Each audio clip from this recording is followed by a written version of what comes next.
The snail is hidden under the sand. They have a siphon that sticks up.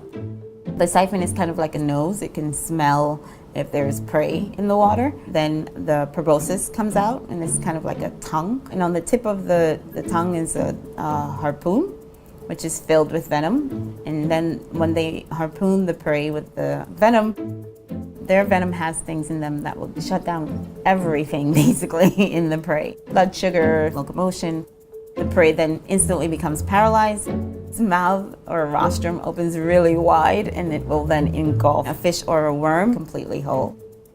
So the venom arsenal that nature has developed has worked wonderfully for millions and millions and millions of years. It's kind of been perfected. Learning from nature is actually something we've been doing for a long time. All cultures, ancient cultures, have traditionally used their natural environment to look for cures to things that ail them. And so what we've done now is we've gotten a little bit more strategic in how we learn from nature. Venom gland to then figure out what are the components inside of the venom. Venom is actually a cocktail. I like to call it nature's deadliest cocktail. The venom of the snails that we work with, it's mostly proteins and peptides. Peptides are small proteins. Each snail can produce upwards of 200 different peptides in their venom arsenal. But each peptide is very targeted.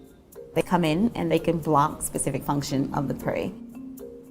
Since the peptides found in venoms are very specific, very potent. Those are sort of the ideal for the drug discovery world. But they're also giving us new pathways for treating old problems. And what we have to do is figure out how they work and where they work in the cell.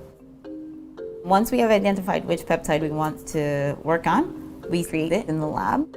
The goal then is to identify the molecular target, the channel inside of the cell that they're working on. For example, in the instance of chronic pain, there's this constant signal from one neuron to another. Peptides will block the channel that's helping to perpetuate that signal.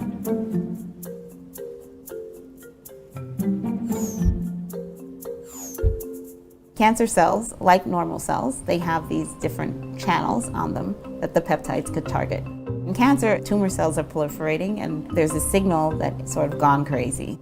With a group here at Hunter College, and we got very excited because we found a peptide. It's called TV1. TV1 was hitting tumor cells at a higher degree than it was hitting normal cells. And so we're trying to identify which channel in liver tumor cells are being inhibited with TV1. The first drug from these snails, these killer snails, was the conitide. The commercial name is Prialt. It's found from Conus magus. Similar to how the venom peptides will target a tumor cell to shut down proliferation. It works in stopping chronic pain signal. Currently, the way that most drug companies are dealing with pain is through the opioid receptor.